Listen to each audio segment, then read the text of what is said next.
nada mais irritante do que essas obras que apresentam bem ordenadas as ideias densas de um espírito que se preocupou com tudo exceto com o sistema. De que serve dar uma aparência de coerência às de Nietzsche, a pretexto de que se movem em torno de um motivo central? Nietzsche é uma soma de atitudes, e é rebaixá-lo procurar nele uma vontade de ordem, uma preocupação de unidade. Cativo dos seus humores, registrou-lhe as variações. A sua filosofia, meditação acerca de seus caprichos, é erradamente considerada pelos eruditos como portadora de constantes, que se trataria de evidenciar quando tudo nelas as recusa. A ideia fixa do sistema não é menos suspeita quando se aplica ao estudo dos místicos. Trata-se de uma atitude ainda tolerável no caso de Meister Eckhart, porque ele próprio teve o cuidado de disciplinar o seu pensamento, pois não era ele um pregador? Um sermão, por inspirado que seja, tem a ver com o curso. Expõe uma tese e esforça-se por a fundamentar de modo convincente. Mas que dizer de um Ângelus Silesius, cujos dísticos se contradizem a gosto, possuindo apenas um tema comum: Deus. E este é apresentado sob tantos rostos que se torna difícil identificar o verdadeiro. O viajante querubínico, sucessão de afirmações inconciliáveis, cheio de um grande e confuso esplendor, exprime apenas os estados de alma estritamente subjetivos do seu autor. Querer mostrar a sua unidade, o seu sistema, é arruinar a sua força de sedução. Ângelus Silesius preocupa-se menos com Deus do que com seu próprio Deus. O resultado é uma multiplicidade de insânias poéticas, de molde a desencorajar o erudito e a aterrar o teólogo. Mas nada disso se verifica. Um e outro esforçam-se por pôr em boa ordem as afirmações de Silesius, por simplificá-las, por extraírem delas uma ideia precisa. Maníacos do rigor querem saber o que pensava o autor da eternidade e da morte. O que pensava ele? O que pensava ele? Ora, pensava as coisas mais diversas. São experiências suas, pessoais e absolutas. Quanto ao seu Deus, nunca terminado, sempre imperfeito e mutante, o autor registra os seus momentos e traduz o seu devir num pensamento não menos imperfeito e mutante. Desconfiemos do definitivo. Afastemo-nos dos que pretendem possuir uma visão exata acerca do que quer que seja. O fato de, em certo dístico, Ângelus Silesius assimilar a morte ao mal e num outro ao bem, só por falta de probidade e de humor, nos surpreenderia. Como em nós que devém a própria morte, consideremos as suas etapas, as suas metamorfoses.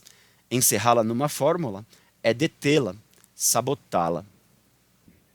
O místico não vive os seus êxtases nem as suas repulsas nos limites de uma definição.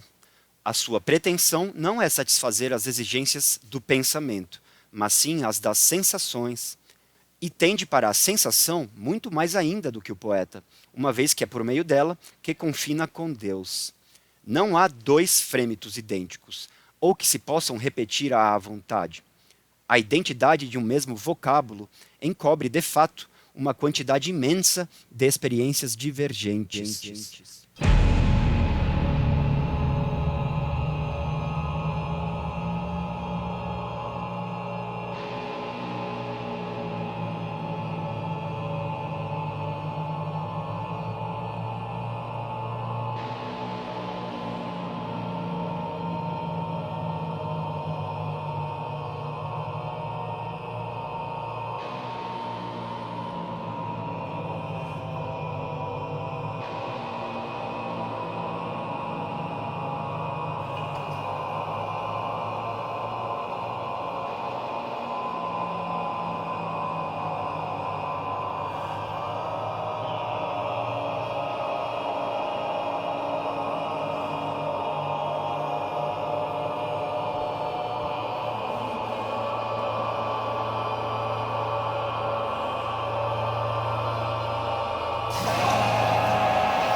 há 1000 percepções do nada e uma única palavra para as traduzir a todas.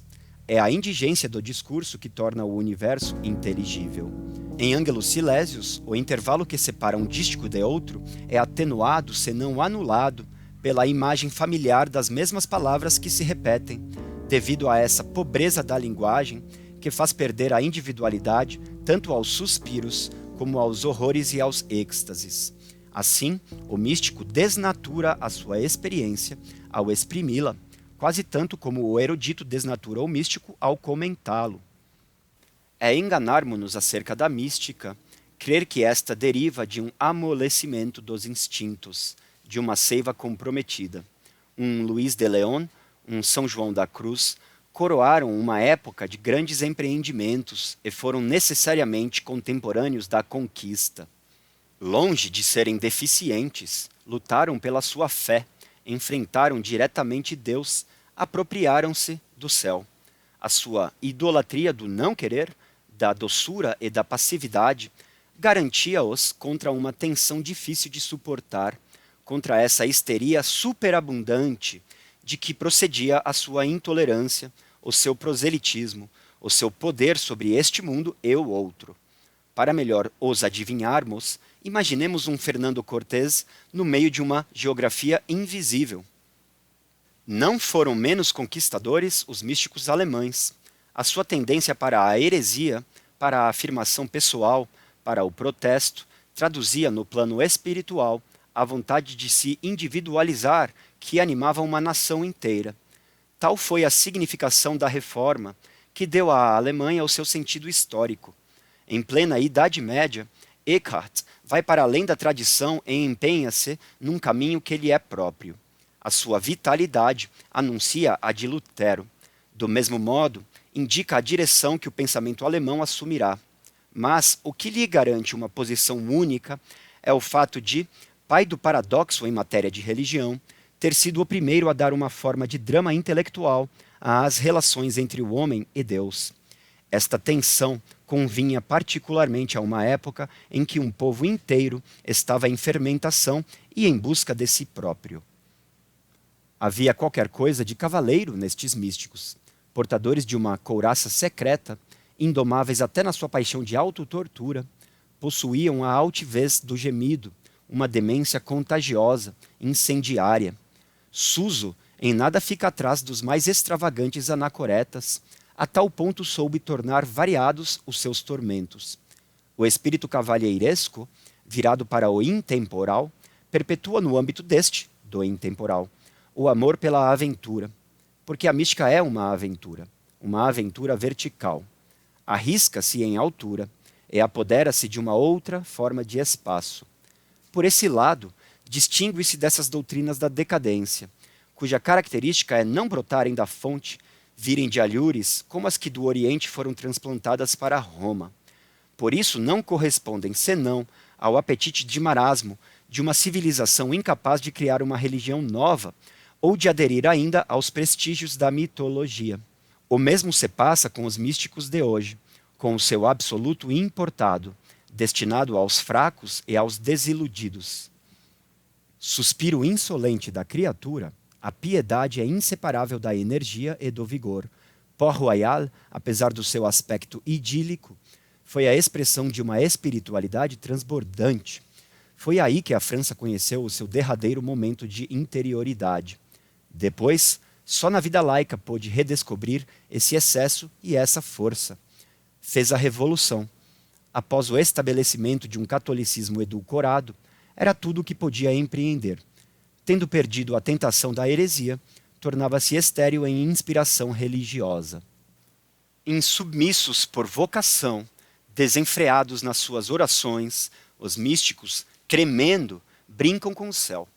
A Igreja reduziu-os à categoria de conquistadores do sobrenatural, a fim de, irritantemente civilizados, poder usá-los como modelos, entre aspas. Todavia, sabemos que foram, nas suas vidas e nos seus escritos, fenômenos da natureza, e que não lhes podia ter acontecido maior desgraça que a de caírem nas mãos dos padres. O nosso dever é arrancá-los delas. Só a esse preço o cristianismo poderá ainda ter uma leve probabilidade de duração. Quando lhes chamo fenômenos da natureza, entre aspas, não pretendo de modo algum que a sua saúde fosse disso a prova. Sabemos que eram doentes, mas a doença agia sobre eles como um aguilhão, como um fator de desmesura. Através da doença, visavam a uma espécie de vitalidade diferente da nossa. Pedro de Alcântara conseguia não dormir mais de 1 hora por noite. Não será isso um sinal de força? Todos eles eram seres fortes, uma vez que não destruíam o seu corpo, senão para arrancarem dele uma força suplementar. Julgam-nos suaves, não a seres de maior dureza. Que nos propõem? As virtudes do desequilíbrio. Ávidos de todo gênero de chagas, hipnotizados pelo insólito, empreenderam a conquista da única ficção que vale a pena. Deus deve-lhes tudo. A sua glória, o seu mistério, a sua eternidade. Dão existência ao inconcebível, violentam o nada para o animarem. Como poderia a suavidade realizar semelhante feito? O seu nada é o contrário do nada abstrato e falso dos filósofos, e resplandece de plenitude. Fruição fora do mundo, esgotamento da duração, aniquilamento luminoso para além dos limites do pensamento. Para nos desafiarmos, para nos destruirmos até nos redescobrirmos, para nos afundarmos na nossa própria claridade, são necessárias mais têmpera e temeridade do que as exigidas por todos os nossos restantes atos. Do êxtase, estado limite da sensação, realização através da ruína da consciência, apenas são capazes aqueles que, aventurando-se fora de si próprios, substituem a ilusão banal que fundamentava a sua vida por uma outra, suprema, em que tudo é resolvido, tudo é superado. Aí o espírito encontra-se suspenso. Foi abolida a reflexão e, com ela, a lógica do desapontamento. Pudéssemos nós, na esteira dos místicos, ultrapassar as evidências e o impasse que delas decorre, tornarmos-nos erro deslumbrado, divino. Pudéssemos nós, como eles, subir até ao verdadeiro nada! Exclamação. Com que perícia não se demarcam eles de Deus, pilhando-o, esquivando-lhe os seus atributos e apropriando-se destes para o refazerem! Exclamação. Nada há que resista à efervescência da sua loucura, a essa expansão da sua alma, sempre em vias de fabricar um outro céu, uma outra terra. Tudo aquilo em que tocam ganha a cor do ser. Tendo compreendido o inconveniente de ver e deixar as coisas tal como são, esforçaram-se por as desnaturar. Vício de ótica a que consagram todos os seus cuidados. Sabem que nem um vestígio de real subsiste após a passagem, após as devastações da clarividência. Nada é. Eis o seu ponto de partida. Eis a evidência que conseguiram vencer, repelir, para alcançarem a sua afirmação. Tudo é. Enquanto não tivermos percorrido o caminho que os conduziu a uma conclusão tão surpreendente, não poderemos ver-nos em pé de igualdade com eles. Já na Idade Média, certos espíritos, cansados de repisarem os mesmos temas, as mesmas expressões, tinham para renovarem a sua piedade e a emanciparem da terminologia oficial, que recorrer ao paradoxo, à fórmula sedutora, ora brutal, ora recheada de matizes. Foi o caso de mestre Eckhart. Por muito rigoroso e atento à coerência que fosse, era demasiado escritor para não parecer suspeito à teologia. Foi o seu estilo, mais do que as suas ideias, que lhe valeu a honra de ser acusado de heresia. Quando examinamos nos seus tratados e nos seus sermões as proposições incriminadas, surpreendemo-nos com a preocupação de bem dizer que manifestam. Revelam-nos o lado genial da sua fé. Como todos os heréticos, Eckhart pecou pela forma. Inimiga da linguagem, a ortodoxia religiosa ou política postula a expressão prevista. Se quase todos os místicos tiveram dificuldades com a Igreja, o motivo foi o seu excessivo talento. A Igreja não exige qualquer talento e reclama somente a obediência, a submissão ao seu estilo. Em nome de um verbo esclerosado, mandou acender as suas fogueiras. Para escapar, o herege não tinha outro recurso que não fosse mudar as suas fórmulas, exprimir as suas opiniões em termos diferentes, em termos consagrados. A Inquisição talvez não tivesse existido se o catolicismo tivesse mostrado maior indulgência e compreensão pela vida da linguagem, pelos seus desvios, pela sua variedade e pela sua invenção. Quando o paradoxo é banido, só se pode evitar o martírio por meio do silêncio ou da banalidade. Outras razões contribuem também para fazer do místico um herege. Se lhe repugna que uma autoridade exterior regulamente as suas relações com Deus, também não admite uma alta ingerência. Mal chega a tolerar Jesus. Nada tendo de acomodatício, é, no entanto, obrigado a prestar-se a alguns compromissos, a rezar as orações recomendadas, prescritas, à falta de poder constantemente improvisar novas preces. Perdoemo-lhes esta fraqueza. Talvez ceda apenas para demonstrar que é capaz de descer ao nível do vulgar e de empregar a sua linguagem. Talvez também para nos provar que não ignora a tentação da humildade. Mas sabemos que nela não cai muitas vezes, que gosta de inovar quando reza, que inventa quando se ajoelha e que tal é a sua maneira de romper com o Deus comum. Reanima e reabilita a fé, ameaça-a e mina-a como inimigo providencial. Sem ele, a fé tornar-se-ia exangue. Adivinhamos agora por que razão o cristianismo está a morrer e por que a Igreja, privada de apologistas e de detratores, já não tem quem louvar nem quem perseguir. Falta de heréticos, renunciaria de bom grado à sua exigência de obediência, se em contrapartida sentisse entre os seus um exaltado que, dignando-se atacá-la, tomá-la a sério, lhe desse alguma esperança, algum motivo de alarme. Abrigar tantos ídolos e não avistar no horizonte um único iconoclasta! Exclamação. Os crentes já não rivalizam entre si, nem tampouco os descrentes. Ninguém quer ser já o primeiro na corrida para a salvação ou para a condenação. Acontecimento de vulto. Os dois maiores poetas modernos, Shakespeare e Hölderlin, passaram ao lado do cristianismo. Se tivessem sofrido a sua sedução, teriam construído a partir dele uma mitologia própria, e a Igreja teria a felicidade de os poder contar como mais dois heresiarcas. Sem se dignarem atacar a cruz, menos ainda elevá-la à sua altura, um deles deixou para trás os deuses, o outro ressuscitou os da Grécia. O primeiro ergueu-se acima da oração. O segundo invocava um céu que sabia impotente, que amava defunto. Um é o precursor da nossa indiferença, o outro dos nossos remorsos. O solitário, combatente à sua maneira, experimenta a necessidade de povoar a sua solidão de inimigos reais ou imaginários. Se é crente, enche-as de demônios, sobre a realidade dos quais muitas vezes não tem qualquer ilusão. Sem eles, cairia na sensaboria. Seria a sua vida espiritual a ressentir-se.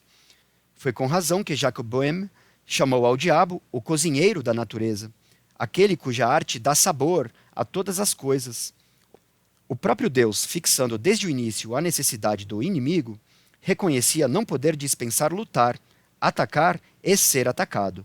Como na maior parte das vezes o místico inventa os seus adversários, segue-se que o seu pensamento afirma a existência dos outros por cálculo, por artifício. É uma estratégia sem consequência. Quer-se multidão, tornar-se multidão, que mais não seja fabricando-se continuamente outros rostos, multiplicando os seus rostos. Nisso se aparenta ao seu Criador, cuja comédia perpetua. Ao fenômeno místico falta a continuidade. Desabrocha, atinge o apogeu, depois degenera e acaba como uma caricatura. Foi o que se verificou com os surtos religiosos de Espanha, da Flandres e da Alemanha. Se nas artes o epígono consegue impor-se, nada em compensação é mais digno de dó do que um místico de segunda ordem, parasita do sublime, plagiador de êxtases. Pode brincar-se com a poesia, pode mesmo conseguir-se produzir uma ilusão de originalidade. Basta ter-se penetrado nos segredos do ofício. Tais segredos nada contam aos olhos do místico, cuja arte não passa de um meio. Como não aspira a agradar aos homens, E como é alhures que quer ser lido, dirige-se a um público muito restrito, muito difícil, e que exige dele muito mais do que seu talento ou gênio. Qual é a sua ocupação? Procurar aquilo que escapa ou sobrevive à derrocada das suas experiências, o resíduo de intemporalidade sob as vibrações do eu. Usa os seus sentidos em contato com o indestrutível, ao contrário do poeta, que usa os seus em contato com o provisório. Um afunda-se quase carnalmente no supremo, a mística, fisiologia das essências. Outro deleita-se à superfície de si próprio. Dois apreciadores de diferentes níveis. Tendo provado as aparências, o poeta não pode esquecer o seu sabor. Um místico é alguém que, à falta de lograr aceder à volúpia do silêncio, se limita à da palavra. Um falador de qualidade, um falador superior. Quando lemos as revelações de Marguerite Ebner e percorremos as suas crises, o seu adorável inferno, invade-nos o ciúme. Durante dias inteiros, ela não conseguia descerrar os dentes. Quando por fim abria a boca, era para proferir gritos que exaltavam e faziam tremer o convento. E que dizer de Ângela de Foligno? Escutemo-la. Contemplo, no abismo em que me vejo caída, a superabundância das minhas iniquidades. Procuro inutilmente como as descobrir e revelar ao mundo. Gostaria de ir nua através das cidades e das praças, com peças de carne e peixes pendurados ao pescoço, gritando: aqui está a criatura vil! Aqui está a criatura vil! Temperamentos sanguíneos, comprazendo-se nos extremos da degradação e da pureza, na vertigem dos meios subterrâneos e das alturas, os santos não se adaptam aos nossos raciocínios, nem às nossas covardias. Ver neles seres meditabundos é um erro completo. Demasiado desenfreados, demasiado ferozes para poderem deter-se na meditação, que pressupõe o controle de si próprio e, portanto, a mediocridade do sangue. Se aspiram a descer até os alicerces das coisas, a via que os conduz até lá não é propriamente reflexiva, entre aspas. Sem compostura, sem o mais pequeno vestígio de estoicismo nos seus gestos e nas suas palavras, julgam que tudo lhes é permitido, passeiam a sua indiscrição através dos corações que perturbam, porque têm horror à paz e não suportam uma alma conseguida. Não suportam uma alma conseguida. Ganha. Condenar-se-iam a si próprios para não terem que se aceitar. Ouçamos de novo Ângela de Foligno. Ainda que todos os sábios do mundo e todos os santos do paraíso me acabrunhassem com as suas consolações e as suas promessas, e o próprio Deus, com os seus dons, se não me mudasse a mim, se não começasse no fundo de mim uma nova operação, em vez de me fazerem bem, os sábios, os santos e Deus exasperariam para além de tudo que se pode exprimir o meu desespero, o meu furor, a minha tristeza e a minha cegueira. Não deveríamos, pois, frente a estas declarações e a estas exigências, liquidar os nossos últimos restos de bom senso e lançar-nos como bárbaros nas trevas da luz? Como nos decidiremos, porém, a fazê-lo, presos como estamos à enfermidade da modéstia? O nosso sangue é demasiado morno, os nossos apetites demasiado domados. Não fica a menor possibilidade de irmos para além de nós próprios. Até a nossa loucura é excessivamente comedida. Derrubar as vedações do espírito, abalá-lo, desejar a sua ruína, eis a fonte do que é novo! Exclamação. Tal como é, o nosso espírito mostra-se avesso ao invisível e não vê senão o que já sabe. Para que se abra ao verdadeiro saber, precisa se desmantelar, atravessar os seus limites, conhecer as orgias do aniquilamento. A ignorância não seria a nossa sorte se ousássemos alçar-nos acima das nossas certezas e dessa timidez que, impedindo-nos de operar milagres, nos enterra em nós próprios. Não termos nós o orgulho dos santos! Exclamação. Se estes vigiam e rezam, é para subtraírem a Deus o segredo do seu poder. Súplicas pérfidas, as desses revoltados, que o diabo gosta de rondar. Hábeis, também ao diabo subtraem o seu segredo, forçando-o a trabalhar para eles. O princípio mau que os habita sabem beneficiar-se dele para se erguerem ainda mais alto. Aqueles que entre eles caem, põem na queda alguma complacência. Caem não como vítimas, mas como associados do diabo. Salvos ou perdidos, exibem todos uma marca de não-humanidade. Todos têm repugnância em assinalar um limite aos seus empreendimentos. Renunciam? A sua renúncia é completa. Mas, em vez de se verem diminuídos e enfraquecidos, tornam-se ainda mais poderosos do que nós, que conservamos os bens que eles abandonam. Estes gigantes, com a alma e o corpo fulminados, aterram-nos. Contemplando-os, sentimos-nos envergonhados por sermos simplesmente homens. E se, por sua vez, eles nos olham, deciframos as palavras que a nossa mediocridade inspira à sua misericórdia. Pobres criaturas, que não tendes a coragem de vos tornardes únicas, de vos tornardes monstros. Decididamente, o diabo trabalha em seu proveito e não é estranho à sua auréola. Que humilhação para nós termos pactuado com ele em vão! Exclamação. Destruidor ao serviço da vida, demônio que se virou para o bem, o santo é o grande mestre do esforço contra si. Para vencer as suas inclinações e, em não menor medida, por medo de si próprio, força-se à bondade.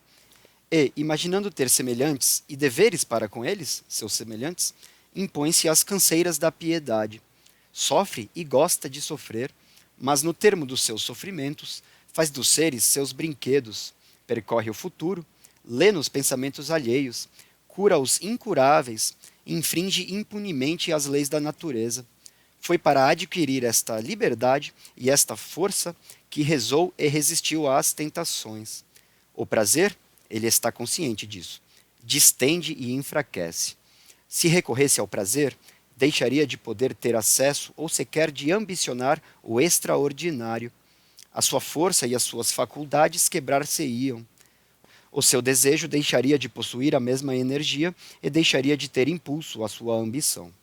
São de ordem diferentes as satisfações que ele deseja, e como que uma volúpia exemplar há de igualar Deus. O seu horror pelos sentidos é calculado, interessado. Vence-os e rejeita-os, sabendo ao mesmo tempo que os redescobrirá, transfigurados, alhures. A partir do momento em que aspira a substituir-se à divindade, fixa o preço. Tão grande fim justifica todos os meios.